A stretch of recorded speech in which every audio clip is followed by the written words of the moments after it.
संविधान के पिछले क्लास में हमने राज्यसभा है ना इसको पढ़ना स्टार्ट किया था और हमने राज्यसभा सदस्यों की योग्यता, नियुक्ति है ना, शपथ और पद मुक्ति के बारे में चर्चा किया था विस्तार से।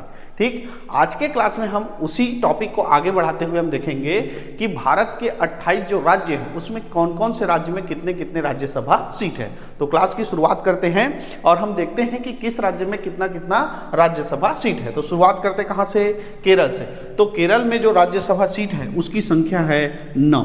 केरल में राज्यसभा सीट कितना है? 9। केरल में राज्यसभा सीटों की संख्या 9। कर्नाटक में 12। कर्नाटक में कितना है? 12। कर्नाटक में राज्यसभा सीट कितना है? 12। और गोवा में है 1। गोवा में कितना है? 1। ठीक है, तो इस तरह हम देख रहे हैं कि केरल में 9, कर्नाटक में 12 और गोवा में कितना है? 1। 3-3 के पेयर में हमको याद करना है ना।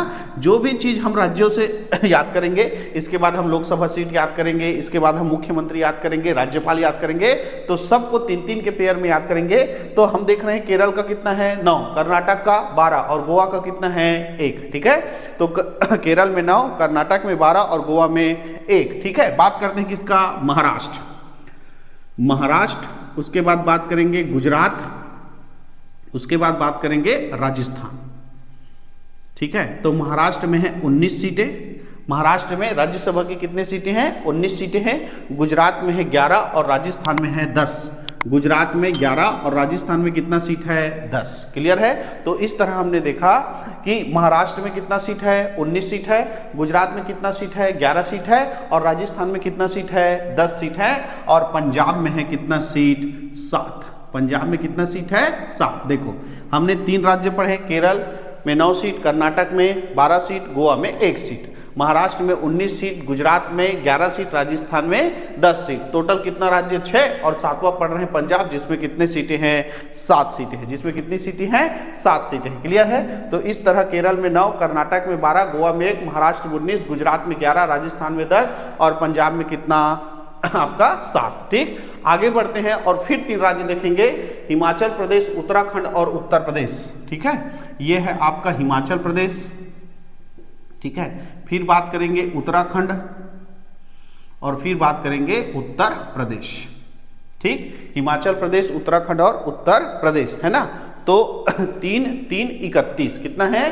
3-3 31। हिमाचल प्रदेश में 3, उत्तराखंड में 3 और उत्तर प्रदेश में कितना सीट है? 31 सीट है। तो 3-3 31, है ना। उत्तराखंड में 3 सीट, हिमाचल प्रदेश में 3 सीट और उत्तर प्रदेश में कितना सीट है? 31 सीट। इसके बाद फिर 3 राज्य की बात करेंगे और वो 3 राज्य कौन कौन सा होगा? बिहार, पश्चिम बंगाल और सिक्किम। बिहार, पश्चिम बंगाल और एक है कौन सा? सिक्किम। बिहार, पश्चिम बंगाल और सिक्किम। तो बिहार में है 16 सीट, पश्चिम बंगाल में 16 सीट और सिक्किम में कितना है? 1 सीट। तो यहां पर हो जाएगा 16, 16 और 1, 16, 16 और 1। ठीक है, तो 3-3 के पेयर में हम याद करते चले जा रहे हैं, जिसमें हमने देखा कि केरल में कितना सीट है? 9 सीट, कर्नाटक में कितना है? 12 और आपका गोवा में कितना सीट है? 1 सीट, महाराष्ट्र में कितना सीट है? 19 सीट, गुजरात में 11 सीट, राजस्थान में 10 सीट। 6 पढ़े, उसके बाद पंजाब 7 पढ़े रहे, तो वहां पर कितना सीट है? 7 सीट। उसके बाद बात करते हैं हिमाचल प्रदेश, उत्तराखंड और उत्तर प्रदेश का, तो वहां पे 3-3 और कितना? 31। फिर बात किए बिहार, आपका पश्चिम बंगाल और उसका सिक्किम का, तो 16, 16 और 1। ठीक है, अब बात करते हैं किसका? असम। असम का तो यहां भी देखो 3 और 3 पढ़े और फिर 7वां पढ़ रहे हैं असम, तो यहां भी कितना सीट है? 7 सीट। असम में कितना सीट है? 7 सीट। अब जो है हम अरुणाचल प्रदेश, नागालैंड, मणिपुर, मिजोरम, त्रिपुरा और मेघालय की बात करते हैं, है ना। अरुणाचल प्रदेश, नागालैंड, है ना, अरुणाचल प्रदेश, नागालैंड, मणिपुर, मेघालय, त्रिपुरा, इन सब की बात करते हैं। तो यहाँ सब जितने पूर्वोत्तर राज्य हैं, इस सब में राज्यसभा का कितना सीट है? 1-1 सीट है ना। तो अरुणाचल प्रदेश में 1 सीट, नागालैंड में 1 सीट, मणिपुर में 1 सीट, मिजोरम में 1 सीट, त्रिपुरा में 1 सीट और मेघालय में राज्यसभा की कितनी सीटें हैं? 1 सीट है। क्लियर है? तो इस तरह पूरा हमने पूर्वोत्तर राज्य भी खत्म कर लिया कि असम में कितना सीट है? 7 सीट है, अरुणाचल प्रदेश में 1 सीट है, नागालैंड में 1 सीट है, मणिपुर में 1 सीट है, मिजोरम में 1 सीट है, त्रिपुरा में 1 सीट है और मेघालय में भी 1 सीट है। आगे बात करते हैं और फिर 3 राज्य लेते हैं, कौन कौन सा? उड़ीसा, आंध्र प्रदेश और तमिलनाडु। उड़ीसा, आंध्र प्रदेश और कौन सा, तमिलनाडु। तीन तीन का पेयर में चल रहे हैं। तो अगला हमारा 3 का पेयर कौन सा है, उड़ीसा, आंध्र प्रदेश और तमिलनाडु। उड़ीसा, आंध्र प्रदेश और तमिलनाडु, तो है ना। तो यहाँ पर 10, 11 और ये है 18। 10, 11 और 18, 10, 11 और 18। देखो सबसे पहले हम स्टार्ट किए कहाँ से, केरल से। तो केरल, कर्नाटक, गोवा 9, 12, 1। फिर महाराष्ट्र, गुजरात, राजस्थान 19, 11, 10। फिर 7वां आया पंजाब, तो वहाँ पर 7 सीटें। फिर बात किए उत्तराखंड, हिमाचल प्रदेश, उत्तराखंड और उत्तर प्रदेश, तो 3, 3, 31। फिर बिहार, पश्चिम बंगाल और फिर पहुंचे कहाँ, सिक्किम, तो 16, 16, 1। फिर असम जो है 7वां राज्य हुआ, तो वहाँ 7 सीट। और पूरा पूर्वोत्तर राज्य जो अरुणाचल प्रदेश, नागालैंड, मणिपुर, मिजोरम, त्रिपुरा, मेघालय है, यहाँ पर सब में कितना सीट, 1 सीट। और फिर 3 राज्य बात कर रहे हैं, कौन सा, उड़ीसा, आंध्र प्रदेश, तमिलनाडु, 10, 11 और 18। क्लियर है, आगे बढ़े। अब ये जो सीमावर्ती राज्य है ये खत्म हो गया। अब बात करते हैं किसका, हरियाणा, मध्य प्रदेश, झारखंड, छत्तीसगढ़ और एक बच जाएगा आपका कौन सा, तेलंगाना। तेलंगाना, ठीक है। तो हरियाणा, मध्य प्रदेश, झारखंड, है ना, तेलंगाना। तो हरियाणा में है 5, हरियाणा में कितना है, 5। तो छत्तीसगढ़ में कितना है, 5। हरियाणा में 5, तो छत्तीसगढ़ में 5। हरियाणा में भी 5 है और छत्तीसगढ़ में भी कितना है, 5, ठीक है। बात करते हैं झारखंड और तेलंगाना। तो झारखंड में है 6, तेलंगाना में है 7। झारखंड में 6, तेलंगाना में कितना, 7। झारखंड में 6, तेलंगाना में 7 और मध्य प्रदेश में कितना है, ये 5 और 6 कितना हो गया, 11। क्लियर है। तो हरियाणा और छत्तीसगढ़ में 5-5 सीटें, झारखंड में 6 सीटें, तो तेलंगाना में 7 सीटें और मध्य प्रदेश में कितना सीटें हैं, 11 सीटें। तो इस तरह से ये 28 राज्यों में भारत के क्या है, 28 राज्यों की राज्यसभा सीटें। क्लियर है। इसके बाद 2 केंद्र शासित प्रदेश है, एक है यहाँ पे दिल्ली और एक है कौन सा, पौंडीचेरी, है ना। एक है दिल्ली और एक कौन सा है, पौंडीचेरी। तो जो दिल्ली है वहां पर 3 राज्यसभा सीटें हैं और जो पौंडीचेरी है वहां पर 1 राज्यसभा सीट है ना। पौंडीचेरी में 1 राज्यसभा सीट है और दिल्ली में कितना है, 3 राज्यसभा सीटें हैं। क्लियर है। तो इस तरह हमने सारे राज्य और केंद्र शासित प्रदेशों के राज्यसभा सीटें देख ली है।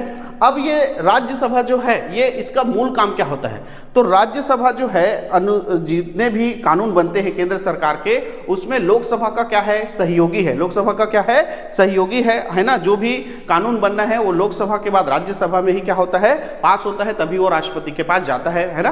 तो इसके अलावा अनुच्छेद नंबर 249 के तहत, अनुच्छेद नंबर 249 के तहत ये राज्यसभा को लगे कि कोई जो विषय है जो किस सूची का है, राज्य सूची का है, राज्य सूची का कोई विषय जो देश हित में है उस पर कानून बनाना है, ऐसा राज्यसभा को लगता है, तो राज्यसभा जो है राज्य सूची के विषयों पर क्या कर सकता है, कानून बना सकता है। इसके लिए 2/3 बहुमत का समर्थन होना अनिवार्य है। तो राज्यसभा के 2/3 बहुमत से राज्य सूची के विषय पर भी राज्य संसद जो है क्या कर सकता है, कानून बना सकता है। तो ये राज्यसभा का एक स्पेशल पावर है कि वो राज्य सूची के विषयों पर भी कानून बना सकता है। इसको आगे हम भाग 11 में भी विस्तार से पढ़ेंगे, भाग 11 में, ठीक है। तो राज्यसभा जो है 2/3 बहुमत से राज्य सूची के विषयों पर क्या कर सकता है, कानून बना सकता है, ठीक है। इसके अलावा अनुच्छेद, अच्छा ये अनुच्छेद नंबर किसके तहत है, 249 के तहत, 249। और अनुच्छेद नंबर 312, अनुच्छेद नंबर 312 1 के तहत राज्यसभा ही जो है उसमें उपस्थित और मतदान देने वालों के कम से कम 2/3 बहुमत से, यहाँ भी कितने बहुमत से, 2/3 बहुमत से यूपीएससी यानी कि लोक सेवा आयोग में कितने पोस्ट होंगे उसको जारी करता है।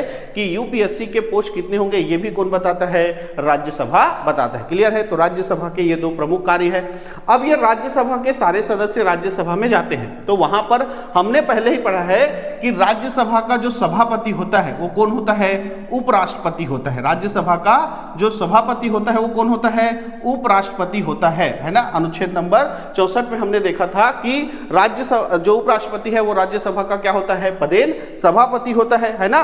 और राज्यसभा के सभापति और उपसभापति के लिए अनुच्छेद नंबर 89 में बताया गया, अनुच्छेद नंबर 89, 90, 91 और 92, ये 4 अनुच्छेद जो है राज्यसभा के सभापति और उपसभापति के बारे में है।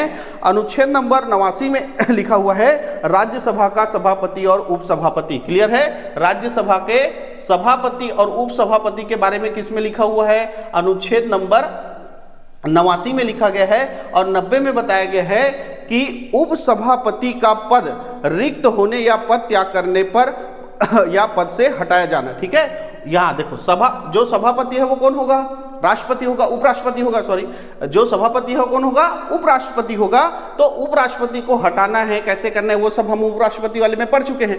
लेकिन यहाँ पर जो उपसभापति है, उपसभापति को पद से हटाना है, उसको कैसे, उसकी योग्यता होगी, उसकी पद रिक्ति होगी, उसका त्याग पत्र जो है वो सारा किस में बताया गया है? अनुच्छेद नंबर 90 में बताया गया है। क्लियर है? और सभापति के कर्तव्यों का पालन करने या सभापति के रूप में कार्य करने की अन्य व्यक्ति का क्या बताया गया है? जैसे सभापति नहीं है तो कौन उसके कार्य को करेगा, उसके कर्तव्यों को करेगा, वो सब किस में बताया गया है? अनुच्छेद नंबर 91 में बताया गया है। और वहीं अगर हम अनुच्छेद नंबर 92 की बात करें तो यहां यह बताया गया है कि जब सभापति और उपसभापति को हटाए जाने वाला कोई प्रस्ताव चल रहा है, कोई संकल्प चल रहा है, तो वो दोनों जो है सभापति और उपसभापति के रूप में कार्य नहीं करेंगे। ऐसा अनुच्छेद नंबर किसमें बताया गया है? 92 में बताया गया। क्लियर है? तो चारों अनुच्छेद हमने अच्छे से समझ लिए। अनुच्छेद नंबर 89 में है सभापति और उपसभापति, अनुच्छेद नंबर 90 में है उपसभापति की पद रिक्ति त्याग, है ना, और उसको हटाने की प्रक्रिया, और 91 में है सभापति के कर्तव्यों को पालन करने के लिए निर्वाचित व्यक्ति के, है ना, निर्वाचित व्यक्ति, और 92 में है जब सभापति और उपसभापति को हटाने का संकल्प पारित हो तब वो जो है सभापति और उपसभापति के रूप में कार्य नहीं करते। अब यहां से तो ये क्लियर है कि सभापति कौन होता है? उपराष्ट्रपति होता है। उपसभापति कौन होता है? तो जितने राज्यसभा के सदस्य होते हैं उन्हीं में से किसी एक को क्या बना दिया जाता है? उपसभापति। तो सभापति बनने के लिए योग्यता क्या होना चाहिए? राज्यसभा का सदस्य। जो राज्यसभा का सदस्य है वही जो है क्या बन सकता है? उपसभापति बन सकता है। उपसभापति की नियुक्ति जो है ये नियुक्ति नहीं होता, जो राज्यसभा के सदस्य हैं ये आपस में मिलकर ही उसका क्या करते हैं? चुनाव करते हैं। इसको शपथ दिलाने की आवश्यकता नहीं होती, ये सदस्य के रूप में पहले से क्या ले चुका होता है? शपथ ले चुका होता है। इसका वेतन जो है वो 4 लाख रुपया प्रति महीना होता है। जो उपसभापति है वो 4 लाख रुपया प्रति महीना का वेतन लेता है। इसका कार्यकाल 6 वर्ष का होता है, क्योंकि ये राज्यसभा का सदस्य कितने वर्ष के लिए रहता है? 6 वर्ष के लिए रहता है। और इसको पद से हटाना है तो अनुच्छेद नंबर 92 के तहत इसको पद से हटाया जा सकता है, और जब ये पद से हटाने की प्रक्रिया चलेगी तब ये अपने उपसभापति के पद पर कार्य नहीं करेगा। क्लियर है? ठीक है, तो अनुच्छेद नंबर 92 में इसको हटाने की प्रक्रिया ये लिखी गई है कि राज्यसभा के 2/3 बहुमत से, है ना, 2/3 बहुमत से इसको हटाया जा सकता है, लेकिन हटाने के 14 दिन पहले उपसभापति को क्या करना पड़ेगा? सूचित करना पड़ेगा। और भारत के पहले उपराष्ट्रपति के रूप में पदस्थ हुए थे कृष्णमूर्ति राव। कौन हुए थे? कृष्णमूर्ति राव। ये पहले उपसभापति थे, और अभी वर्तमान में जो उपसभापति उनका नाम है हरिवंश नारायण सिंह। ये अभी वर्तमान में क्या है? उपसभापति हैं हमारे राज्यसभा का। क्लियर है? तो इस तरह से हमने राज्यसभा का पूरा सीट देख लिया सभी राज्यों में।